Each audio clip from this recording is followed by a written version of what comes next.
Olá a todos, eu sou Gesley Alves. E como vocês pediram, os reacts voltaram, certo?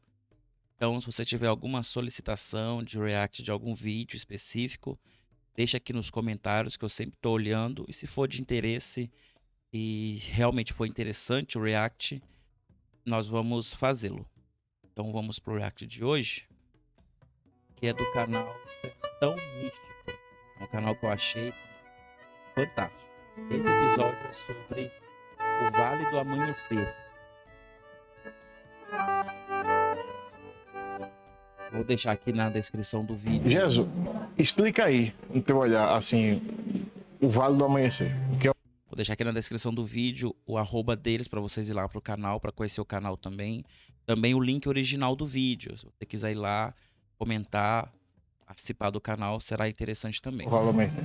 O Vale do Amanhecer em si é uma ordem espiritualista cristã, onde ela traz, através da caridade em benefício ao próximo, através da cura física e espiritual, todo um contexto de humildade, amor e tolerância, pois desde o atendimento até a inicialização dos médiuns não existe o custo, a cobrança e o ato do financeiro, né? Porque todo aquele, independentemente de classe, quando ele chega ao Vale do Amanhecer, não é cobrado. Existe a questão da cobrança física, no caso, o material, o dinheiro, né? Então, todo aquele paciente que seja, independentemente de classe média, ele vai ser atendido, ele vai ser consultado sem cobrança nenhuma, totalmente 0800. Então, aqui a gente trata o corpo físico e trata o espiritual, através da mediunidade que vai vir através das entidades, preto velho, caboclo e médico de cura. O Vale do Amanhecer, no caso, ele é tipo ele é um hospital espiritual, não é isso? Isso.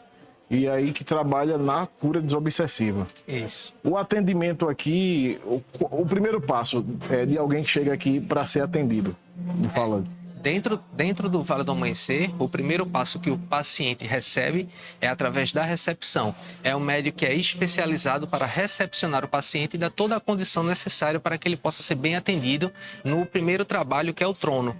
Que aí é justamente o coração do Vale do Amanhecer, é o coração do templo, né? É lá onde ele vai ter o primeiro contato com a espiritualidade, é onde vai ter um preto velho que vai consultar ele e vai fazer a primeira limpeza de aura e a primeira limpeza espiritual. Mas existe justamente esse médium que se chama recepcionista, que vai dar o primeiro contato e o primeiro ato, né?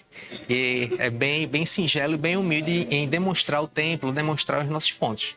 Esse primeiro momento é um atendimento que acontece com dois médios, no atendimento do trono, como a gente chama, é uma mesa onde dois médios atendem, e vai ter o médio de incorporação, que é o médio apará, e o médio doutrinador, que é o que guia o trabalho. Senta esses dois médios e o médio doutrinador ele faz a chamada da espiritualidade de luz.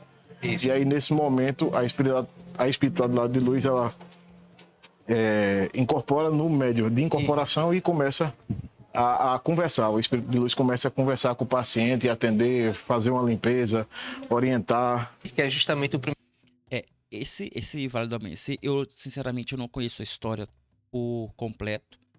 Nunca fiz um estudo aprofundado sobre, mas conheço muitas pessoas que já vieram do Vale do Amanhecer, porque o Vale do Amanhecer é um segmento religioso que deu certo, porque foi o plano das federações espíritas fazer dessa forma, que era pegar as religiões de matriz africana e todo aquele conhecimento, sabedoria, poder que elas tinham, trazer para o lado cristão da coisa, para deixar moralmente aceito e também colocar nos parâmetros kardecistas. Caridade, não cobrança e tudo mais. Essa questão dele, todas as pessoas que irem lá, não vai pagar nada, tal, de repente essa seja a realidade desse Vale do Amanhecer, porque aqui no Espírito Santo também tem um Vale do Amanhecer, não é precário assim, você pode ver que as paredes estão mofadas, falta tinta, falta recurso ali no vídeo, mas o daqui parece um pedacinho do céu. É feito numa fazenda, é tudo muito bonito. Você percebe que foi investido um dinheiro pesado ali. E ninguém faz nada de graça. Lá aceita-se doações. Eu não sei se tudo é cobrado, mas eu sei que tem coisas que é cobradas. Lá, como fica numa fazenda, fica afastado da cidade, lá dentro tem uma mini cidadezinha, tem lanchonete, tem loja de souvenir, tudo isso que as pessoas sensibilizadas ou gratas pelo serviço feito vão lá e consomem e acabam pagando 3, 4 vezes mais numa coxinha, numa Coca-Cola, do que pagaria na rua, por exemplo. Então, existe uma forma de se fazer isso. É, quem faz isso também, quem fez, né? Porque agora tá preso, né? Era o João de Deus. Lembra da história do João de Deus? Ele fechou uma cidade inteira para isso. Então, tudo na cidade funcionava para que o terreiro dele, o centro espírita dele, não precisasse cobrar. Mas só da pessoa se deslocar para lá e ficar uma semana ali, já consumia o suficiente para bancar toda aquela estrutura. E o João de Deus ficou muito rico fazendo isso. Então, quem trabalha com marketing, quem trabalha com finanças, sabe que nem sempre cobrar um serviço é a forma correta de você faturar com o serviço. É um ponto. Talvez aqui seja a realidade diferente, porque o Nordeste pensa diferente. Eles têm um pensamento diferente. De repente, ali sim, a caridade funciona dessa forma. Até mesmo porque nós estamos vendo que o espaço deles é bastante precário. Então, às vezes, isso vale para nós também. A caridade de Umbanda, ela deve funcionar. Mas se chega alguém que tem condições de pagar, condição de doar, que seja aceita a doação dessa pessoa, porque o terreiro não funciona caridade. A água, a companhia da água não vai deixar você usar água por caridade, a energia não vai vir por caridade, ou a alimentação dos médicos que vão ficar ali o dia inteiro não vai vir por caridade, o aluguel do espaço não vai vir por caridade. Então, se aparece uma pessoa que tem condição de pagar, tem a condição de doar, que essa doação seja aceita sim, para que haja manutenção do espaço, até mesmo para gerar conforto para aqueles que não podem estar ali pagando, né? É bem interessante, mas a gente tem que ficar atento a esses pontos. E esse segmento do Vale do Amanhecer funciona bem, porque não tem tambor, não tem o dogma da própria Umbanda, não tem os procedimentos que nós aprendemos com os ancestrais. Então, eles não tomam banho de ervas, eles não defumam, eles não firmam vela, eles não fazem os procedimentos que nós aprendemos com os nossos ancestrais, que é para nossa segurança. Muitas pessoas que já passaram pela minha vida, passaram também pelo Vale do Amanhecer e falaram, eu tive que voltar para a Umbanda, porque no Vale a gente só doa energia, só doa espiritualidade, só doa tempo. Só que no Vale você não aprende a se cuidar. Então a pessoa saía do Vale e ia para a Umbanda se cuidar. Então, assim, o médico também precisa ser tratado. O médium também precisa ser tratado. E isso é uma falha terrível no Vale do Amanhecer, que, novamente, eu falo não por ter vivido, mas falo porque muitas pessoas já me disseram isso, já me relataram isso. O primeiro contato físico que vem através do recepcionista, que ele vai conduzir até o trono, nesse trabalho vai ter o doutrinador e o apará. Vai ser um casal que, em totalmente sigilo, junto com a entidade que está ali, que é o Preto Velho, vai atender o paciente.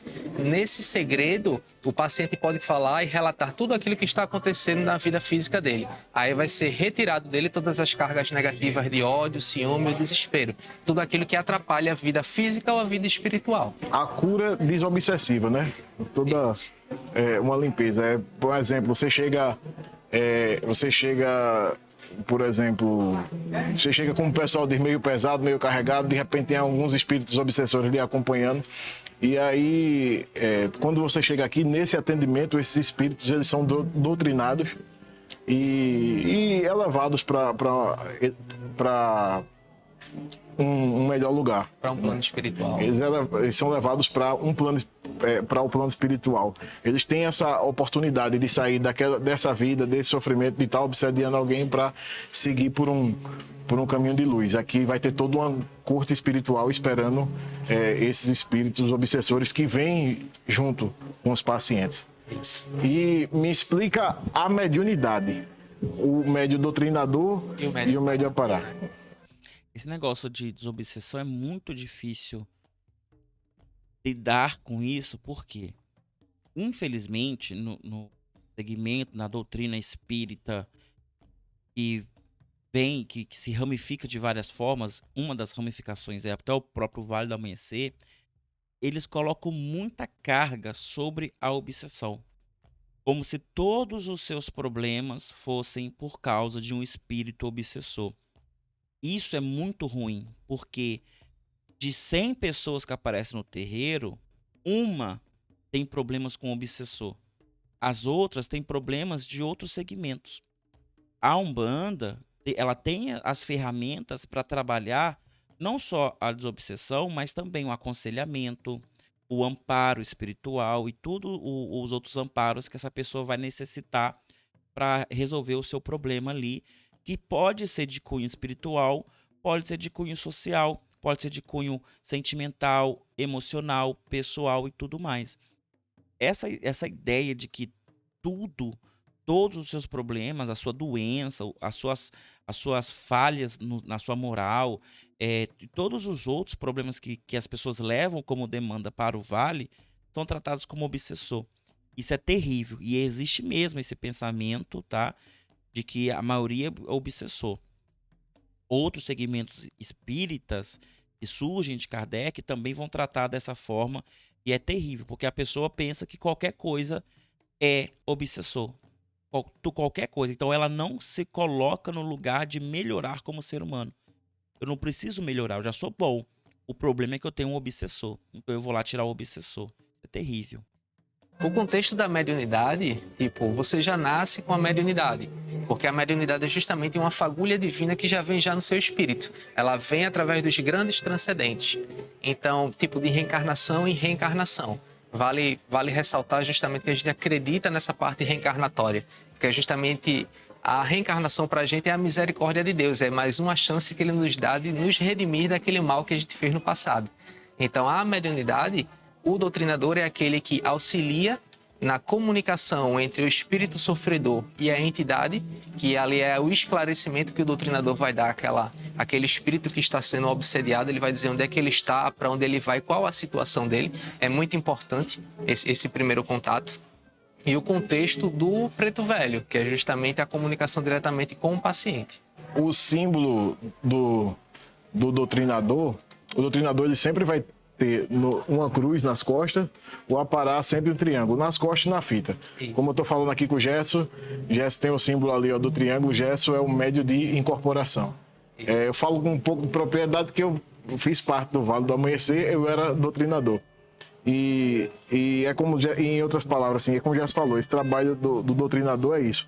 Nesse momento que a espiritualidade de luz está atendendo o paciente, esses espíritos obsessores que chegaram com o paciente, eles começam a interferir, e aí eles conseguem manter contato através do médio de incorporação. E aí o trabalho da gente, doutrinador, é doutrinar esses espíritos para um melhor caminho. Então, assim, é uma via que é a caridade de todos os lados, porque a gente não só auxilia o paciente que chega aqui em busca dessa limpeza energética, dessa cura desobsessiva, como a gente também está auxiliando esse espírito que está perdido, esse espírito que como a gente diz, que está vagando, que está aqui perdido na Terra, em desequilíbrio, a gente ajuda ele. E aí a gente mostra que a esse espírito que só através do amor e do perdão é que ele vai encontrar equilíbrio na mente dele e harmonia no coração. Pelo menos eles são honestos em dizerem que são segmento espírita cristã, né? E realmente, não só na filosofia, mas também em todos os símbolos que a gente está observando ali, realmente são todos cristãos. Então, eles não estão sendo mentirosos nisso. Mas eu acho muito estranho quando isso vem a partir de uma ferramenta afro-ameríndia, né? Caboclos, os pretos velhos, até a estrutura. E como eu já expliquei lá nas palestras que está disponíveis de graça aqui no YouTube para vocês assistirem, acho que se não me engano na sexta palestra, tem não, na quinta palestra, tem os doutrinadores também, tem os médios, tem vários tipos de médio, tem vários tipos de dons espirituais e todos estão a serviços da Umbanda, e a gente tem que aprender a lidar com isso para tratar as pessoas. A única coisa que me incomoda é justamente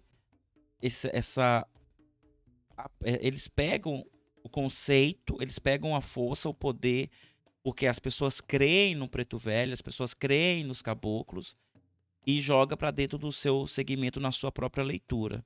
Então, assim, é estranho, pelo menos na minha visão, que sou um tradicionalista, é muito estranho, mas eles não estão sendo mentirosos, eles estão falando, olha, aqui é um centro espírita cristão, né? Então, faz sentido, mas não seria algo que eu frequentaria.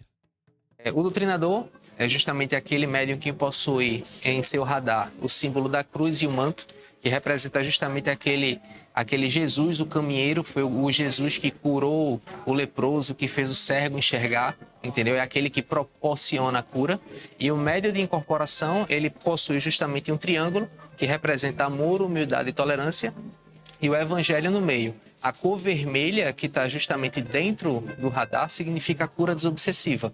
A fita no total significa a cura através do conhecimento. Então, todo um médium que é lapidado dentro do Vale do Amanhecer, ele traz um conhecimento para se doutrinar o espírito que está ali necessitando do auxílio para ser encaminhado a uma casa transitória.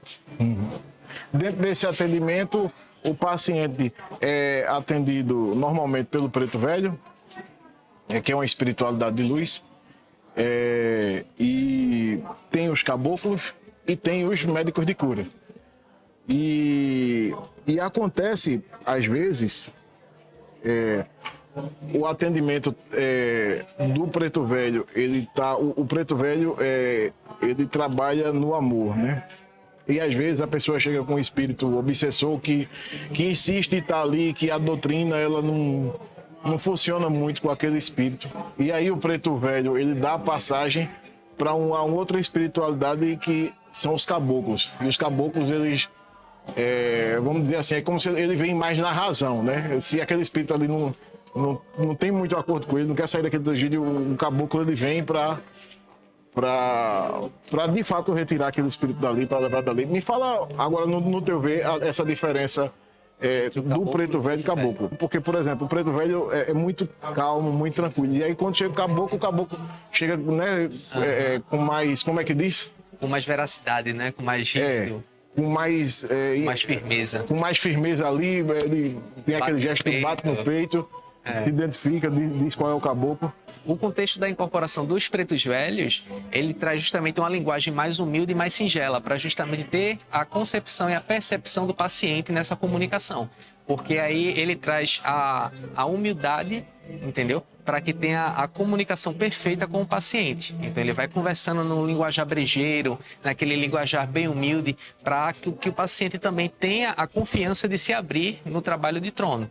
Caso tenha uma corrente mais densa ou mais pesada, aí nisso o caboclo vem e aí retira essa corrente mais densa ou mais pesada, que aí já leva para o doutrinador essa corrente, onde ele vai trazer a comunicação para poder elevar os planos espirituais. Enfim, e após esse atendimento, o Preto Velho, ele indica, ele dá muito conselho, ele faz essa limpeza no paciente, mas também, às vezes, ele pede para você fazer algum trabalho na casa, que tem alguns trabalhos que são feitos na casa, que vai ajudar nessa cura. Vou dar um exemplo, tem um trabalho, por exemplo, um trabalho de cura, que é um trabalho da casa, onde, num templo como aqui, que é um templo evangélico, tem algumas camas, o paciente deita na cama, o médium de incorporação incorpora o médico de cura, e aí esse médico faz essa cura. Enfim, e outros trabalhos que tem aqui na casa. Falar um pouco da mesa, a mesa evangélica. O trabalho de mesa evangélica, em um contexto geral, ela traz justamente o magnético de todos os médiuns e pacientes que estão na casa. A partir do momento que a mesa evangélica é tocada a sineta e é montada, tanto no plano físico como no plano espiritual, toda energia negativa de ódio, ciúme, desespero ou todo espírito que esteja negativo, atrapalhando a vida do médium ou do paciente, é puxado imediatamente para o trabalho de mesa. Aí o doutrinador dá o corte e auxilia na comunicação, dizendo para aquele espírito onde ele está e para onde ele vai, e eleva ele para os planos espirituais. Então, uma estrutura ritualística existe no Vale do Amanhecer. E ali eu vi eles defumando. Para saber que tipo de defumador é aquele.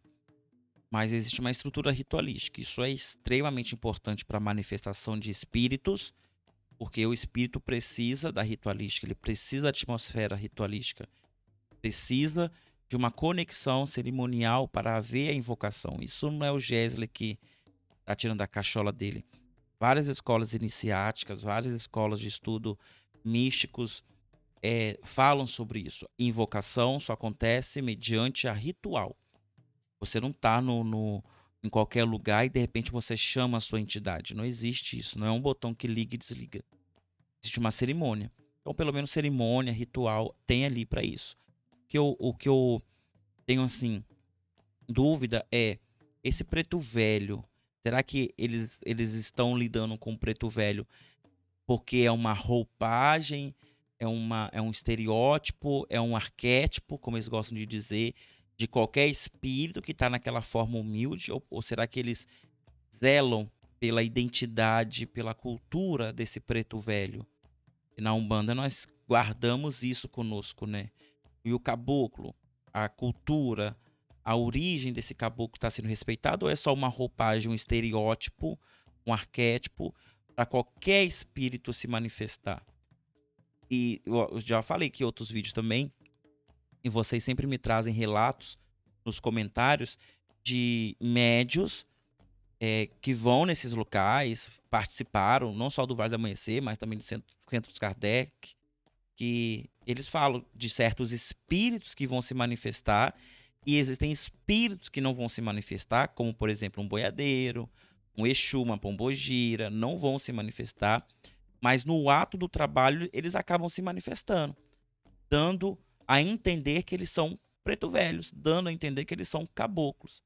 Então, é basicamente aquilo que as federações espíritas faziam no passado e que deu o argumento para o surgimento da Umbanda a partir do Zélio, que era a discriminação de certos espíritos na mesa da corrente espiritual. Claro que lá era mais latente o racismo, era muito notório que o espírito do preto, do indígena, não podia manifestar porque eles eram atrasados. Esse era o argumento. Mas você consegue usar do mesmo argumento sem precisar expor seu racismo, somente fazendo com que tudo seja disfarçado.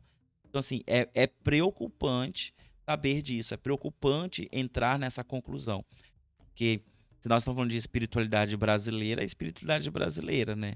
Não é o caboclo americano, como a gente está vendo aqui atrás. Não é o preto velho lá dos norte-americanos, ou sei lá, de outro local, que a gente tende a valorizar mais do que é dos outros, né? Assim, cara, é bastante preocupante essas coisas. E a gente sabe que isso tudo vem da escola kardecista. Já trabalhei muito em mesa aí. E na mesa senta vários. E claro, isso não desvalida o trabalho de cura que eles fazem, tá? São só filosofias e percepções sociais do que se faz, mas com certeza há resultados, senão eles não estariam abertos. Vários médios de incorporação e vários doutrinadores atrás, eles ficam em pé, justamente quando inicia o trabalho, e aí todos esses espíritos que estão sofredores, como a gente fala, que estão ali perdidos, eles incorporam todos eles ali nos médios de incorporação, e a gente que é doutrinador, eu já fui doutrinador aqui do Vale, e a gente doutrinava esses espíritos para elevar eles para um plano superior. E é um trabalho muito lindo, é um trabalho de auxílio também aos espíritos, né? A gente está falando assim do Vale de uma forma muito simples, a gente está falando dos primeiros passos, é muito mais complexo, mas o interesse da gente é mostrar o Vale como um lugar de acolhimento, um lugar de muito amor, entendeu? Um hospital espiritual onde trata isso, a cura desobsessiva. Você chega de repente, está obsediado por algum espírito, chega com alguns espíritos te acompanhando, e aí esse espírito daqui, os médios do Vale fazem esse espírito seguir para outro caminho e fazer essa limpeza em você, dessa libertação desses espíritos e da libertação também dos espíritos, de sair dessa energia de sofrimento ali que eles estão vivendo, de estar aqui obsediando enfim, trazendo esse esclarecimento para o espírito. O que a gente está falando aqui do Vale é uma coisa muito simples, é um lugar de amor, onde você chega e é atendido e sai bem. E todo mundo vai lhe receber bem e ninguém vai lhe cobrar nada para isso, é isso. A gente Fala assim, para uma pessoa que tem interesse de vir aqui no Vale, o que é que tu diria? A pessoa que por acaso tenha a curiosidade ou queira conhecer o Vale do Amanhecer, seja bem-vindo, tanto ao nosso templo, que é aqui em Barra de Jangada, ou em qualquer outro templo, instituição do Vale do Amanhecer, você vai ser sempre bem recebida, porque temos médiuns preparados e capacitados para isso. De antemão, eu peço muito obrigado, né, ao canal Sertão Místico por estar aqui presente com a gente na nossa humilde casa, e que sejam bem-vindos sempre, tanto ao canal como a todos aqueles que assistem. O pessoal sempre me pergunta, sempre que eu estou mostrando um rezador, alguma coisa no canal, o pessoal sempre pergunta onde é que fica, o endereço, o telefone, e às vezes é difícil porque é longe. Já o Vale, se você despertou a curiosidade, eu quero conhecer o Vale, eu estou aqui hoje no Vale, que fica na cidade de Jabotão dos Guararapes, fica aqui em Barra de Jangada, mas o Vale ele tem todo o Brasil. Eu vou dizer uma coisa que de vez em quando eu faço para saber onde tem Vale, se você for pesquisar no Google Maps, em localização, Vale do Amanhecer, de repente você nunca viu e está vendo o que é o Vale do Amanhecer hoje no vídeo. Não sei onde você está, a cidade você está do Brasil, mas pode pesquisar no Google Maps, ao seu redor, Vale do Amanhecer, você vai ver que sempre vai ter um vale por perto. Então assim, o vale em todo o Brasil tem Vale do Amanhecer. Gerson, e o mentor? Quem é o mentor do Vale do Amanhecer? O mentor do Vale do Amanhecer, o patriarca que veio primeiro, através da Clara Evidente Tia Neiva, é o Pai Seta Branca, né? Que em reencarnações passadas foi um dos caciques tupinambás, o líder da tribo Tupinambá. Parece mesmo um Tupinambá. Tupinambá norte-americano, né? E mais pra frente reencarnou como Francisco de Assis. Ah, tinha que ser.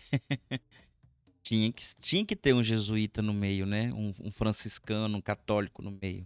Tinha que ter para validar, claro. Assim sendo também trazendo a linhagem dos franciscanos, né? Da caridade, através do benefício de uns aos outros, né? E também teve outras reencarnações em relação aos Equitumães e aos Tumuxis. Aí a gente já vai um pouquinho mais para trás, que são os Incas, os Astecas, os Maias. Mas hoje em dia a roupagem dele é o Pai Seta Branca, é o que é determinado dentro do Vale do Amanhecer, é o que trouxe a doutrina junto com a Tia Neiva desde o início. É o mesmo argumento do Zélio. Não, eu sou Caboclo da Sete Cruzilhadas, mas em outro tempo eu fui um jesuíta, claro. Pode acreditar em mim. Não fui só essa coisa de índio aqui de vocês desevoluído. Eu odeio esse argumento. Diferente da Umbanda, que às vezes um espírito tem uma representação assim, eu não conheço, mas, por exemplo, tem um determinado santo que é um determinado orixá da Umbanda.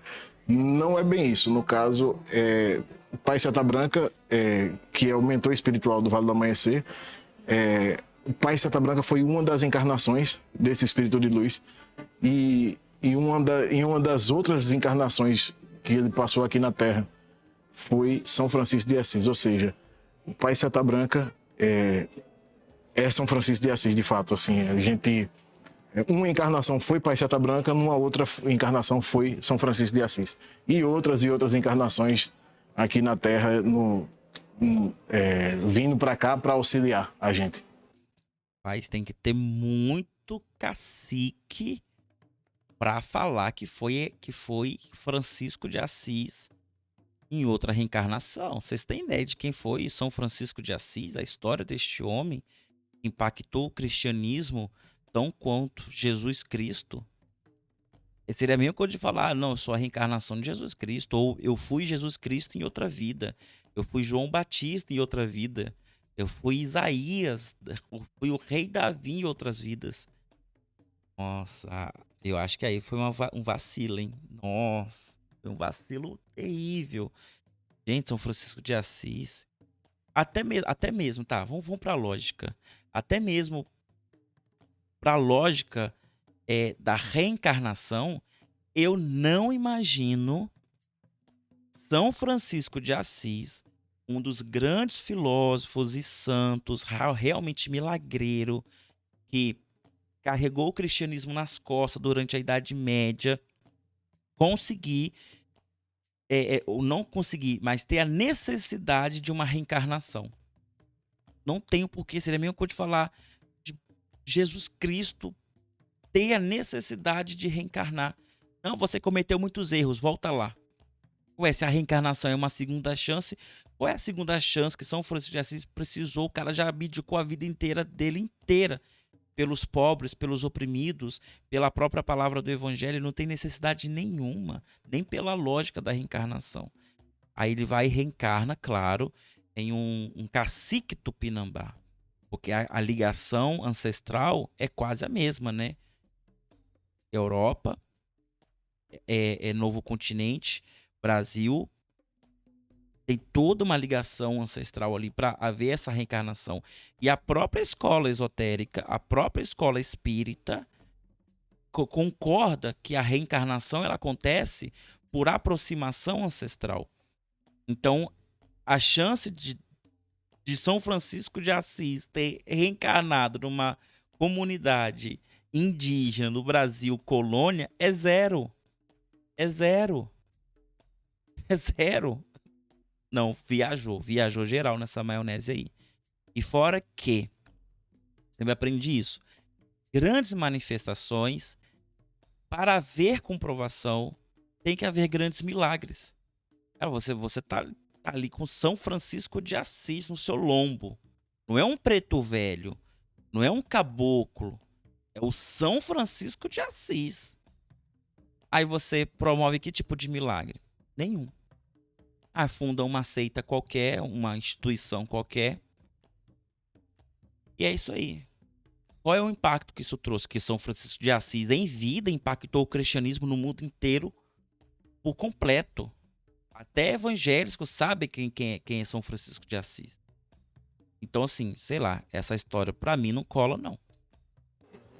E um contexto bem interessante também sobre o Pai Seta Branca é que Gilberto Gil, quando ele conhece o Vale do Amanhecer através de Tia Neiva, na época que ainda Gilberto Gil e Caetano Veloso era dos Novos Baianos e tal, isso aí a gente já traz já um contexto de musicalidade. Ele se apaixona pela doutrina, se apaixona pela figura do Pai Seta Branca e ele traz e compõe uma música chamada O Índio. E ele fala justamente da reencarnação Iquitumã, que o índio descerá de uma estrela colorida e brilhante. Aí fala sobre a primeira reencarnação Tupinambá, do Pai Seta Branca e tal. E isso em contextos históricos estão em jornais e publicados, né? Justamente falando de Tia Neiva, Pai Seta Branca e Vale do Amanhecer. Uhum. Tia Neiva foi a pessoa... Tia Neiva foi a pessoa que trouxe a doutrina aqui para a Terra, né? E mulher linda, né? Lindíssima. Olha que mulher linda. Foi buscar, ela se desdobrava nos planos espirituais. Cara de cigana, né? Coisa linda. Olha lá atrás o negócio do Vale do Amanhecer. Aqui no Espírito Santo é assim também. Você acha que isso aí surge do nada? O pessoal não cobra nada, isso aí surge do nada. Pelo amor de Deus, gente. Não vamos ser ingênuos, né? Isso aí não surge do nada. Terreno no Brasil é caríssimo. Aí você ainda constrói estruturas que não vai te trazer uma renda, pelo amor de Deus. Isso aí é fruto de alguma coisa. Tá vindo de algum lugar esse dinheiro. E nesses desdobramentos ela trouxe a doutrina aqui pra gente. Fala um pouquinho, Tia Neiva. Certo. No caso, a Tia Neiva, no começo foi muito difícil para ela pelo fato dela ser analfabeta, não saber nem escrever o próprio nome, e aí começou justamente os fenômenos. Ela era uma mulher solteira e ela tinha 4 filhos para criar. Ela já era viúva e foi a primeira caminhoneira no Brasil, na época da construção do Planalto. De Brasília, a construção de Brasília. Planalto de Brasília, toda aquela questão. E nisso, Tia Neiva, no início, foi muito complicado para ela pelo fato justamente dela ser analfabeta e ela não saber justamente o que estava acontecendo com ela, porque veio de uma família altamente católica e estava acontecendo fenômenos espirituais. Então, ela foi se desdobrando de acordo com o tempo e foi aprendendo a lidar com o fenômeno da incorporação, com o fenômeno espiritualidade e com o mentor Pai Seta Branca, que no começo se apresentava só como Cacique Seta Branca, entendeu? E aí foi... Por que não se apresentava como Francisco de Assis, gente? Ia bombar mais, ia ganhar muito mais seguidores. foi se modelando, e ela foi aprendendo a se desdobrar através dos planos espirituais para trazer a doutrina hoje em dia do Vale do Amanhecer, que é um contexto cabalístico em que nenhum dos trabalhos que se faz aqui você se encontra em outra casa. Você vê que são trabalhos únicos, tipo a indução, a junção, o trabalho de oráculo, o trabalho de Randa, e você não encontra em outras doutrinas, né? E nisso ela traz o contexto também de acoplar toda a potência de outra doutrina com a gente, como a Umbanda, o Candomblé, você encontra aqui dentro, o contexto maia, o contexto inca, o contexto egípcio, o contexto das pirâmides, todo um contexto reencarnatório que, querendo ou não, fez parte da história do mundo e do universo, né? Com todo respeito, sem querer ser debochado, mas visualmente, em nenhum local que eu vi que tem Vale do Amanhecer e vi estrutura, da mesma forma que eu tô vendo ali, você sente no Candomblé? Você vê alguma coisa egípcia? Você vê alguma coisa de Umbanda? No seu nome de Preto Velho e Caboclo? Não tem. E é o que ele falou no começo. É um centro espírita cristão. E é isso. Então, se você está seguindo um pensamento cristão, automaticamente a idolatria é um pecado. Se você segue o cristianismo, você segue o conceito de pecado. Então você não vai idolatrar. E todas as outras religiões que não são cristãos, para eles é idolatria. Desde cultuar Horus, Oxalá, Buda, Maomé, não importa. Para eles tudo é idolatria. Então não faz nem junção de uma coisa com a outra. Talvez o que ele esteja falando é que as entidades trazem esses conhecimentos do Umbanda, do Candomblé, do Wicca e de tudo mais do conhecimento que foi gerado no mundo. Beleza. As entidades que trazem, mas os símbolos não estão ali. Não me sinto representado de forma nenhuma nesse local. E uma coisa importante dizer é, tá, você trouxe o seu conhecimento. Sabemos que Candomblé, Quimbanda e Umbanda, além da cultura da religiosidade egípcia, todas elas são de práticas ritualísticas. Essas entidades, elas têm autoridade de passar uma mironga, um feitiço, um patuá, uma magia? Ou elas são restritas somente para os tratamentos que são feitos ali dentro, como aquela mesa radiônica ali, aquela mesa de cura? Essa liberdade a entidade tem? Se o preto velho quiser passar pro consulente uma oferenda que ele tem que fazer para Oxalá, será que pode fazer? Será que, se for necessário fazer uma oferenda para Pombogira, esse caboclo ele pode passar? Se não pode passar, do que vale o conhecimento então? Do que vale? Se a entidade não pode exercer o conhecimento dela, do que vale esse conhecimento ali? Se tudo que vai ser aplicado vai ser justamente dentro do vale, dentro dos parâmetros espírita cristão que eles já disponibilizaram ali, dessa estrutura, que não é nada afro-indígena, nada. E até mesmo é muito estranho uma religião ou uma seita que seja criada, ou um templo fundado por um mentor que, em sua última reencarnação, ele foi um indígena tupinambá. Gente, vocês têm ideia de que é um indígena tupinambá? Os tupinambás, eles são tão orgulhosos de sua cultura que eles não se consideram pertencentes ao Brasil. Eles consideram-se pertencentes à nação tupinambá. Eles são muito orgulhosos de sua cultura. Existe uma hierarquia, existe uma monarquia própria tupinambá. Então, será que esse cacique tupinambá realmente é um cacique tupinambá e ele não tem orgulho nenhum da sua própria cultura, tanto que as representações dele não é de sua cultura, e sim da cultura estrangeira, americana? Ah, pra mim não cola não. Desculpa, mas não cola. A intenção pode ser até boa, mas pra mim essa história não cola não. No plano espiritual. Eu faço parte desde 2005. E o que é que o Vale mudou na tua vida? Eu digo que o Vale me deu o equilíbrio. Hoje eu entendo que é muita energia acumulada, né? Eu era muito impulsiva, muito impaciente, estourava fácil. E desde que eu entrei para a doutrina, eu tenho um equilíbrio hoje. consigo pensar antes de falar, sou mais calma. O equilíbrio é uma coisa muito que eu tava falando até em outro vídeo uma vez. Muita gente tem aquela explosão energética, vamos dizer assim, que traz a ansiedade, que faz você não dormir direito, que muitas vezes traz depressão. E muita gente não.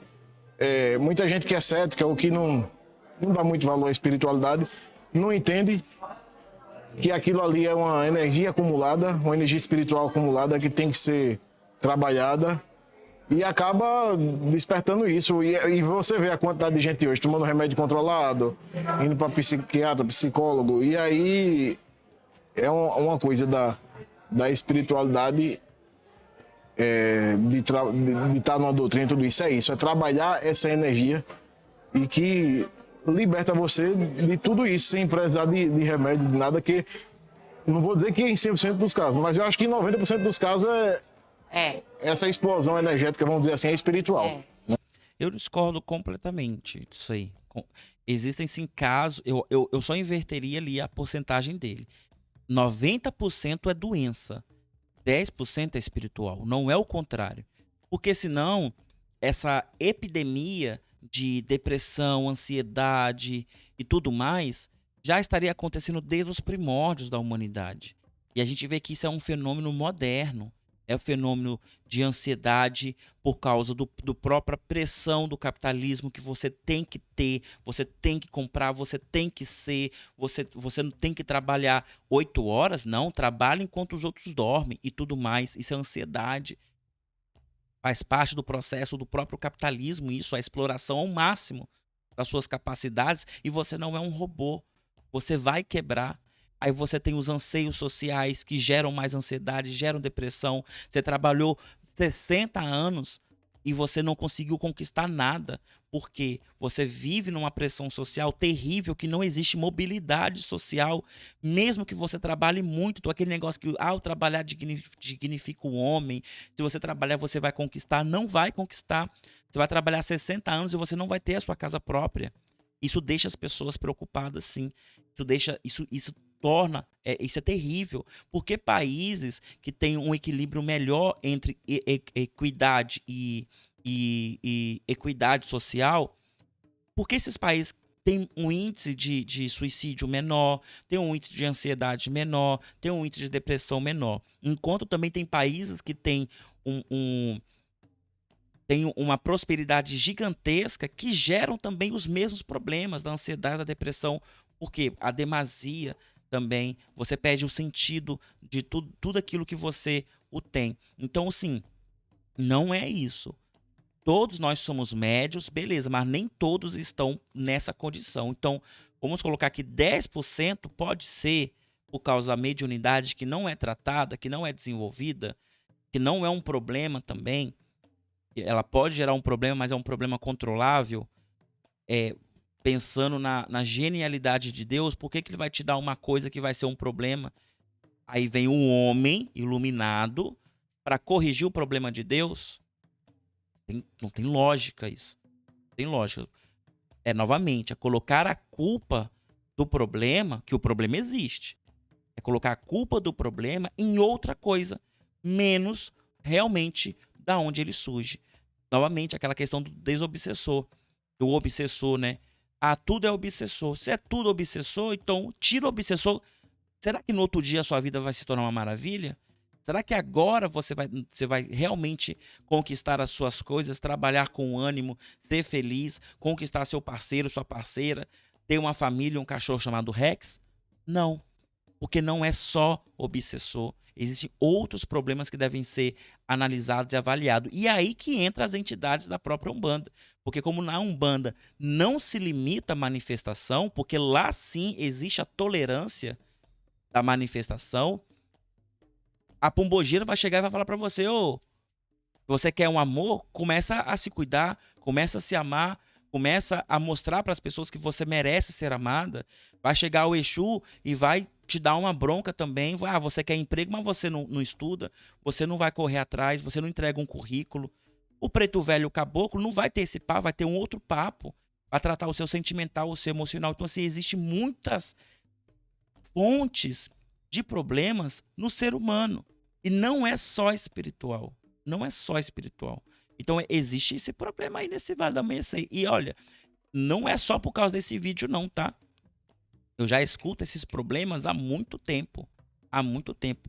Eu costumo dizer que, assim, existe um provérbio chinês que diz que pessoas comuns aprendem com seus próprios erros. Pessoas inteligentes aprendem com o erro dos outros. Então, eu tento aprender com os erros dos outros. Então, se eu tô vendo que todo mundo que passou no Vale do Amanhecer tem uma história triste para me contar, o que eu vou fazer lá? Eu não vou lá. Eu não vou procurar sarna para me coçar. Mas pela experiência do outro, eu consigo observar que realmente tem um problema gravíssimo nesse local. Talvez não esse, mas no segmento inteiro, na inteligência da lógica da manifestação. Tem um problema terrível. E é o mesmo problema que tem no kardecismo. A ciência tem que andar junto com a espiritualidade, né? Se todos os médicos físicos entendessem um pouquinho da espiritualidade, eu acho que tinha menos remédios controlados na rua. Se cuidasse primeiro desse equilíbrio espiritual, se as pessoas entendessem que nem tudo é só do corpo, é só do físico, talvez a gente se dopasse menos de tanto remédio. Primeiro tem que cuidar da cabecinha, tem que cuidar do espiritual e depois do resto. Se não der, é solução, né? Porque a gente procura. É o que ela fala, assim, realmente interessante. Eu já falei até em outros reacts, mas a maioria das vezes, quando a gente fala, a ciência tem que andar junto com a espiritualidade. Primeiro, hoje, na atualidade, nós não conseguimos separar espiritualidade de religião. E geralmente quem está falando isso está falando, olha, a ciência deveria andar com a minha religião. É isso que ele quis falar. É isso que essa pessoa quis falar. Na mente dela, aquilo funcionou para ela, vai funcionar para todo mundo. Gente, é o mesmo pensamento do evangélico. Funcionou para mim, Jesus me salvou, me tornei uma pessoa melhor por causa da igreja. Logo, a solução de todos os problemas da humanidade é a igreja. Se realmente fosse, Jesus teria destruído o templo? Pensa bem. Se a Umbanda funcionou para mim, ela vai funcionar para todas as pessoas? Claro que não. A própria espiritualidade de Deus nos ensina que existem vários caminhos. Jesus disse, no reino do meu Pai há muitas moradas. Existem vários caminhos a se seguir e cada pessoa vai tomar o seu. O problema é que quando a gente fala de espiritualidade, a gente entende que é tudo aquilo que envolve o espiritual, aquilo que é sobrenatural, metafísico. Mas quando falamos, o que realmente queremos dizer é o quê? A ciência deveria andar com a minha religião, o meu jeito de fazer espiritualidade. Então, assim, eu acho que isso nunca vai chegar a acontecer, mas se acontecer, não será nesse século. E aí fala um pouco da doutrina, assim, para alguém que não conhece, tem curiosidade, ou que está conhecendo agora, fala um pouco do Vale, assim, deixa eu ver. O Vale do Amanhecer, ele é um hospital espiritual. Aqui a gente aceita todos os tipos de religião. Tem muitos católicos, evangélicos, que frequentam o Vale do Amanhecer para cuidar do espírito. De uma maneira intensiva, vamos dizer aqui. Assim, aqui é a UTI. E depois seguem a sua religião normalmente. Mas aqui é um hospital que as pessoas procuram para ser curados. Depois que cuida dessa parte espiritual, que consegue o equilíbrio, que faz todos os trabalhos, que começa e termina o seu tratamento, a pessoa segue a sua vida normal. Se a pessoa tiver uma mediunidade muito aflorada, que não tiver o controle desse acúmulo de energia, aí possa ser que seja convidado a trabalhar na casa ou em qualquer outra para desenvolver sua mediunidade. Mas aqui tem vários trabalhos, né, que a gente faz. E é só coisa boa. As pessoas chegam doentes e têm que sair melhores. O Vale do Amanhecer é isso. Como você foi convidada no atendimento? No atendimento. Eu era de menor ainda, tinha 16 anos. Quando eu vim, porque minha mãe já não aguentava mais me controlar muito. Então ela me trouxe ao Vale do Amanhecer. E no mesmo dia, mesmo eu ficando muito assustada com tudo que eu vi, né? Porque aqui é muito colorido, é muitas roupas diferentes e ninguém dá essa explicação de cara pra gente o que é cada coisa, mas tudo tem uma explicação. Mas Eu aceitei de cara. Eu só sabia que aqui era a minha casa. É uma intuição que não tem como explicar. Né? Mas é muito bom. De lá pra cá eu não me arrependo. Cíntia, Eu imagino sim que esses locais produzam coisas boas, principalmente para quem vai receber a cura. Qualquer você é médio e sofre de excesso de energia, explosões de energia e tudo mais que acontece mesmo, qualquer local que você for que tenha essa atmosfera ritualística, você vai conseguir depositar a sua energia ali, você vai sair bem. Como você não entende, você vai ligar uma coisa à outra. Ah, eu fui na igreja evangélica, me senti melhor lá, saí melhor. Então você vai ligar a igreja ao seu alívio. É o que o remédio placebo faz. Você acha que aquilo te curou, mas aquilo não teve efeito nenhum sobre você. O que aconteceu é que você conseguiu aliviar a sua energia. E que talvez aconteça muito justamente por causa desses médios que eles saem do vale do amanhecer. A maioria saem deles. Não fica porque chega um tempo que você vê que te limitou tanto que você precisa voar outros ares. Você tem que sair dali. Então acontece muito isso por causa da limitação que acontece. Porque se você tem uma manifestação espiritual, mediúnica, e vamos dizer que você tem o destino de ser um bandista. Tem esse destino. A sua ancestralidade é focada naquilo. Aí você cai no vale do amanhecer da vida. Sabemos que na Umbanda não tem só uma manifestação, tem várias manifestações. Aí o vale está te podando para haver somente duas. E eles têm um discurso meio demonizando as outras entidades de Umbanda, que eu já ouvi muitas vezes. Então eles criam isso, mas chega a hora que não tem como, a sua pombogira vai chegar em casa e vai falar. O seu caboclo, o seu boiadeiro, a sua criança vai chegar em casa ou em qualquer outro local vai falar, ou vão te conduzir para um terreiro de Umbanda. Lá você vai ter uma outra experiência. Acontece, mas o alívio que você teve naquele local, que no caso dela ali foi no vale, é válido. Acontece, vai acontecer sempre. Porque você está estressada espiritualmente. Está estressada energeticamente. E ali foi o alívio. Aquilo ali não significa que é o seu local. Você pode, claro, pode ser o seu local, mas a maioria das vezes não é o seu local. A espiritualidade brasileira ela é gigantesca. Nós não sabemos e nós não valorizamos o tamanho do nosso poder espiritual. Se nós sabermos e valorizarmos isso, estaremos em um outro nível espiritual, um outro nível. Mas acontece isso e a gente tem que entender que essas instituições elas foram feitas para captar pessoas mesmo. Ela não funciona sozinha. É tudo de graça. Gente, você acha que é de graça mesmo? Tem alguma coisa por trás. Não sei se vocês assistiram. Na Netflix tem um documentário sobre o João de Deus. Tá? Não dizendo que ali acontece as mesmas coisas que acontecia lá no João de Deus. Mas tem um episódio que conta a história de uma menina que mesmo diante a prisão e a comprovação dos crimes que o João de Deus cometeu, mesmo assim ela permaneceu no centro, mesmo assim ela continuou defendendo o João de Deus, falando que ele era um milagreiro, que aquilo tudo era mentira, tal. Aquela mulher era a mão direita dele ali, ela sabia de tudo, ela fazia tudo, mas você vê no rosto dela, no olho dela, que ela tá falando a verdade. Ela realmente acredita que ele é santo, que ele é curador, que aquelas coisas não aconteceram, mas se aconteceram é porque tinha que acontecer, que era uma forma de cura e tudo mais. Então, a lavagem cerebral acontece também nesses locais. Não sejamos ingênuos, o que não desvalida a experiência que uma ou outra pessoa teve, a positividade, a melhora de vida e tudo mais. Mas, se realmente fosse desse grande impacto, como o nosso amigo falou ali, de 90% das pessoas terem esse problema e o Vale está no Brasil inteiro, o Vale seria muito mais reconhecido.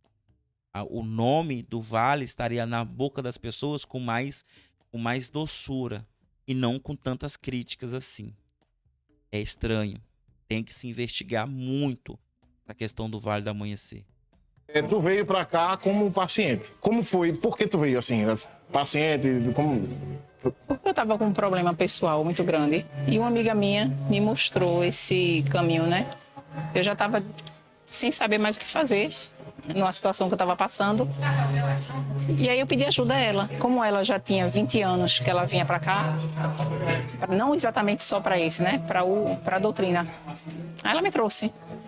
E depois que eu saí daqui, nesse primeiro dia que eu vim, nunca mais minha vida ficou pesada, nunca mais ela ficou difícil como estava naquele momento de resolução, sabe? Nunca mais ela ficou tão... de uma forma que eu não sabia o que fazer. Então agora eu sempre sei o que fazer. E não vou deixar para trás um lugar que me ensinou a ser inteligente emocionalmente e espiritualmente falando. Exatamente como eu cheguei aqui. Quando eu cheguei aqui, cheguei dessa forma. Aquela ansiedade explodindo, sem saber o que fazer. Aquela agonia que não sabia e não tinha muita ligação com o espiritual. E normalmente quando está acontecendo isso é porque tem muito espírito cercando a gente e obsediando, e a gente vem aqui atendido, passa pelo preto velho, passa pela cura desobsessiva, e aí depois sente aquela leveza que a gente não entende rapaz, que leveza é essa aqui? Que tranquilidade é essa? E aí alguns são atendidos, outros com um nível de mediunidade elevado. Muitas vezes são convidados para trabalhar. Eu fui convidado, fui doutrinador por um tempo. Foi. E hoje não estou assim como doutrinador, porque na verdade hoje a minha missão está com o Sertão Místico, com esse canal. E enfim, e no caso tu foi convidada e... Foi, quando eu saí daqui da primeira vez, eu fui fazer os trabalhos que eles pediram em outro lugar, em outro vale.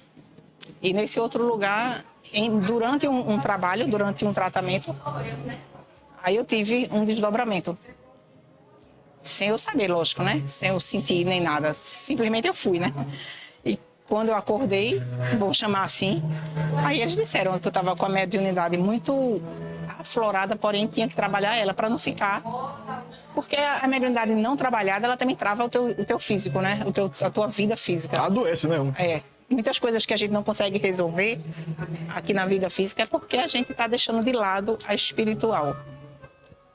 Aí eu não queria trabalhar, porque eu não queria, simplesmente. Mas aí eu fiquei refletindo durante aquela semana, depois que eu fui convidada, procurando motivo. Por que eu não posso? Se todo mundo... Por que eu não quero? Por que eu estou dando desculpa se todo mundo está lá se doando, ajudando o outro, ajudando aqueles que chegam sem saber nem o que fazer, como eu cheguei? O que eu faço? Eu vou viver minha vida só para mim? Né? Na verdade, eu queria ter sido chamada antes, mais nova, mais jovem. Porque aí eu vejo, caramba, foi um pouco tarde, na minha opinião, né? Mas nunca é tarde, tudo tem a hora certa, né? E o tempo certo. Mas a sensação é como se fosse tarde. Eu queria ter aprendido isso antes, ter conhecido o Vale antes. Há 20, há 30 anos atrás, tu entendeu o que eu quero dizer? Aí quando eu fui chamada, já comecei as aulas. Já estou sendo treinada para ser a Pará. No caso, eu fiz o teste de mediunidade, aquilo tudo, para saber o que é que eu sou, para ser encaminhada. A Pará é o médium de incorporação, é o médium que incorpora. Aqui as mediunidades são de Apará e doutrinador, né? O doutrinador que guia o trabalho, que doutrina os espíritos. E é isso. Poder ser ajudado, poder ajudar. Vale muito mais a pena. Eu lembro quando eu estava doutrinando assim, de chegar... Eu acho que a coisa mais bonita que a gente percebe nesses locais é justamente isso. É as pessoas querendo de alguma forma ajudar o próximo. Isso é muito do brasileiro fazer. A gente é muito nisso de ver a dor do próximo e tentar ajudar. Isso é muito nosso mesmo, da nossa nação. Desde os primórdios com os indígenas aí, até os dias atuais. O problema é quando isso é explorado por pessoas que não têm lá o bom caráter. A gente vê isso na igreja evangélica, vê no catolicismo, vê na Umbanda, na Quimbanda, no Candomblé e tudo mais. Tem que ser espertos para sair fora desses ninhos de cobra. Contudo, esse valor que essas pessoas têm, cara, isso é incrível. Como a história dessa menina é muito interessante. A vontade de ajudar o próximo. Ela está ali colaborando. Ela tem a satisfação de estar ajudando o próximo. Isso é incrível. Eu acho que eu acho que de todas as lições, a maior desse vídeo é isso. Que a vontade do ser humano de ajudar o outro ser humano, ela ainda existe. Ela ainda existe. O problema é que a caridade, a empatia, o socorro ao próximo não é algo que monetiza ou que viraliza. Isso no passado também. Você vê que no passado nenhum jornal publicava centros de caridade, doação de cesta básica, alguma coisa assim. ONGs que realmente comprometidas com a ajuda ao próximo. O jornal não divulga isso. Independente da forma da mídia, não divulga. Na internet, atualmente, isso não bomba. Não gera like, não gera monetização, não gera nada. Então, assim, olhando para o lado empreendedor da coisa, não vale a pena ser um médico espiritual, não vale a pena ser um doador, um médio que vai estar no terreiro ou vai estar no Vale do Amanhecer ajudando o próximo. Contudo, isso é muito maior do que a gente. É muito maior do que a pressão do capitalismo. É muito maior do que a pressão social da gente ter que abandonar o próximo para que a nossa vida corra. Então, é muito mais forte que a gente. Então, não só o Vale, mas a Umbanda, a Quimbanda, o Candomblé, as igrejas evangélicas, as igrejas católicas sempre tem um núcleo de ajuda ao próximo. Pode olhar, sempre tem. Às vezes nem faz parte da doutrina daquele local, mas sempre tem a necessidade de pegarmos o pouco que temos e compartilhar com o nosso semelhante que precisa mais do que nós. Então isso é fantástico. Tem uma lição nesse vídeo, é isso.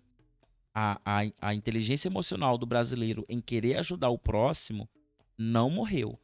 Não morreu. Ainda há muita esperança em nós mesmos. Pegava uma pessoa ali, problema, cheio de problema, aí os espíritos que vinham com ela começavam a interferir lá no trabalho e através do meio de incorporação começava a falar e você começava a doutrinar, ia levar aqueles espíritos, às vezes 1, 2, 3, e de repente aquela pessoa sai dali leve, bem, não tem preço não, assim, você, né? Que pague esse auxílio. A sensação que dá no médium que está ajudando dessa forma, não tem nem como explicar. Porque eu já fiz muito e... Essa sensação, né? Quando é o dia da minha aula, porque eu ainda estou encaminhando, eu fico querendo que chegue logo o dia, né? Que chegue logo, para eu aprender logo, para que... A gente não pode apressar o tempo, mas eu estou falando só da sensação, que chegue logo o momento de eu poder ajudar alguém como eu fui ajudada, porque... sem explicação. Né? Já passei por outras crenças, outras religiões, não estou desmerecendo, acho que Deus, é um só. Mas aqui eu me encontrei, né? Aqui foi onde eu me sentia à vontade para o bem, para fazer o bem, com o bem, para fazer o bem, não tem como não ser bom, né? É verdade. Dora e... Berg. Quantos anos já na doutrina? Eu tenho 21 anos. Eu tenho 17. A princípio, nós chegamos na doutrina e ficamos um pouco até assustados. Porque a gente vem de uma formação religiosa de outros princípios de fé. E aqui, a gente busca, na essência, resgatar tudo aquilo que a gente fez de errado na vida passada. Muitas pessoas, elas acham que a gente só tem uma vida e aí se encerra. Mas nós temos a vida material e a espiritual. E aqui a gente vai fazer a preparação do espírito para outras vidas. Eu passei 9 anos como paciente, 9 anos. E os pretos velhos sempre me convidavam, eu, por algum motivo, já não deixava a vida lá fora, né? E não aceitava. E eu cheguei na dor. Problema de saúde, a preta velha disse, se você não desenvolver sua mediunidade, você pode partir para outro plano. Quer dizer, ia morrer. E quando eu cheguei em casa, nosso filho disse, mãe, A senhora não tem outro. A senhora tem duas opções, ou vai ou vai. E eu mesma tinha preconceito, porque a doutrina do amanhecer é diferente de todas as doutrinas. Você vê o uniforme de trabalho, as indumentárias, é tudo diferente. Quando a gente chega, quando a primeira visão que a gente tem é uma coisa estranha, esquisita. Depois que a pessoa vai conhecendo, vai sabendo o que significa. E logo no começo eu fiquei com preconceito, com medo, com vergonha de tudo. Eu nem dizia que era espírita. Mas quando eu comecei, graças a Deus, estou esse tempo, há 21 anos, eu falo assim, eu não sei de nada. Ainda estou ainda a passos lentos. Mas só tenho a agradecer a Deus, ter encontrado a casa do Pai Seta Branca, que é tudo para mim. Já vivemos problemas seríssimos e graças a Deus a doutrina, ela mostra o equilíbrio. Dá equilíbrio para nós, enfrentar os problemas da gente. Não quer dizer que você, da doutrina, você vai ficar longe de problemas, não. Os problemas chegam, mas você tem aquela consciência que vai dar certo. Os problemas, eles sempre vão existir. Agora, quando a gente está dentro daquele caminho espiritual que a doutrina nos pede, simplesmente, se você tiver de acontecer uma coisa ou alguma tragédia forte, ela vai simplesmente surgir somente com uma pequena lesão. Isso aí a gente chama de merecimento. A questão do merecimento é tipo, às vezes você tem uma dívida kármica e já nasce, porque não existe coincidência, você já nasce com a programação de, por exemplo, morrer num acidente de carro, um exemplo, ou, por exemplo, perder uma perna. Mas aí diante do ajudar o próximo, do se doar na doutrina, diante desse merecimento, você que ia perder uma perna e de repente acaba perdendo um dedo. É tipo exatamente. Justamente. Seguimos a presença. É muito fofo o casalzinho, né? Legal, bacana. Então, eu não concordo com essa condição de que você vai morrer se você não desenvolver sua espiritualidade. Como, novamente, a inteligência de Deus não fez isso conosco. Não colocou essa imposição. O que pode ter acontecido ali é que realmente, aí sim, essa mulher estava obsidiada, porque ela tem uma mediunidade, ela estava tendo explosões de energia, isso chamou a atenção dos obsessores, eles foram atrás dela, e o obsessor, ele tem um objetivo: ceifar a sua vida. Esse é o objetivo deles, eles não estão ali para brincar com você, eles querem ceifar a sua vida. Então, nesse caso, talvez isso aconteceu. Então, somente ela desenvolvendo, para ela poder aprender a controlar a energia dela, senão iria acontecer novamente até o dia que iria acontecer uma tragédia. Beleza. Das 4 pessoas que apareceram ali, uma realmente tem a coerência do que realmente foi dito ali. Mas eu acho muito legal essa questão da disciplina. Isso ajuda muito. Nós, seres humanos, nós somos ligados a rituais, ligados à disciplina e tudo mais. Tem um documentário também, novamente na Netflix, que é Seitas, que fala sobre as seitas norte-americanas, seitas pelo mundo. Como é que você faz para se tornar um líder de uma seita? E ali explica tudo isso no campo da psicologia, do marketing e tudo mais. Quer fazer isso? Quer abrir uma seita para você? Você tem que seguir certos princípios. E um dos princípios é ordem, disciplina, trazer uma identidade. Então, assim, o uniforme traz uma identidade. Vamos lá? O que Hitler fez quando entrou no poder? Ele colocou os nazistas no poder militar e mudou todo o uniforme. Deu uma bandeira para eles adorarem, né? E assim foi com a maioria dos ditadores. A maioria das pessoas que quiseram oprimir o próximo. Um símbolo. Dar um símbolo para que eles tenham um apego. Tá? Nessas seitas norte-americanas que a gente vê bastante, porque lá é permitido com muita facilidade, tem os símbolos. É a roupa branca, é a roupa de seda, é assim, é assado. Olha os Mormons. Mormons é uma seita. Todos eles andam de calça preta, sapato social, blusa de manga curta, social, porém branca, e uma gravata preta. Aonde você vê isso, você vai identificar um Mormon. Então existe a identidade ali. Então, assim, Vale do Amanhecer, ele traz esses segmentos de seita, tem as vestimentas, tem os símbolos, tem os patamares que você vai atingindo, o que faz você ficar preso àquilo ali, mesmo que você queira sair. Ah, não sai agora não, porque daqui a pouco você vai ganhar sua próxima estrelinha e você vai ter acesso a novas informações. É tipo um videogame, você não quer desistir, tá difícil, mas você não quer desistir, porque daqui a pouco você vai ficar mais forte, com mais acesso, com mais poderes, aí você vai conseguir dominar melhor o jogo. É da mesma forma, o que não quer dizer que não faça bem para as pessoas. Como eu falei, o ser humano, todos nós, somos presos a isso. Somos presos a tradições, somos presos a ritualísticas, somos presos a símbolos. O tempo todo estamos buscando símbolos nas coisas. Então, como é que essas coisas, esses instintos humanos vão ser utilizados na religião? Ali está sendo utilizado de uma forma que impactou positivamente a vida de algumas pessoas. Mas existem pessoas que usam isso para o mal. E a gente também tem que ficar alerta sobre isso. Mas o casalzinho, muito fofo.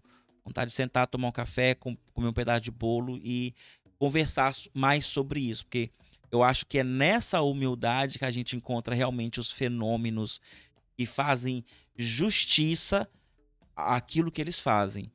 O intelectual da religião, o fanático da religião, aquele que já está imerso a toda a sabedoria, conhecimento promovido naquele segmento, esses já são mais perigosos de você parar e de ouvir, porque eles já dominam a ferramenta da manipulação e eles não querem te expor alguma coisa, eles querem te manipular. Então daqui a pouco você está lá dentro, porque alguém te levou, e assim vai. Deixe a parede para que um Deus santo e homem venha fazer cair. Salve Deus. E a Chapeta Véia é muito feliz em poder ajudar esses irmãos, esclarecer esses irmãos que estão assim perdidos na escuridão, filho. Tanto lá no plano físico quanto no plano espiritual, filho. Tá certo, filho? E a casa de Pai Seta Banca é a casa de Pai Seta Banca. A casa cheia de luz, cheia de amor, do amor incondicional, filho. Na graça de Deus. Que louvado seja nosso Senhor Jesus Cristo e Cristo Jesus. Que Deus lhe pague pela presença e pela caridade. O estereótipo é de um preto velho mesmo. O jeito de falar, o jeito de se comunicar, as palavras utilizadas, é um estereótipo de preto velho mesmo.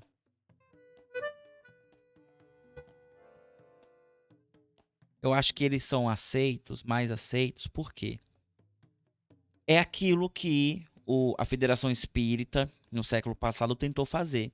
Limpar as religiões de matriz africana ameríndia. Do seu aspecto, que foi demonizada pelo colonizador e tudo mais, e ainda sofre com isso até os dias de hoje. Então, eu consigo montar um Vale do Amanhecer em qualquer lugar, então. Eu não tenho atabaque.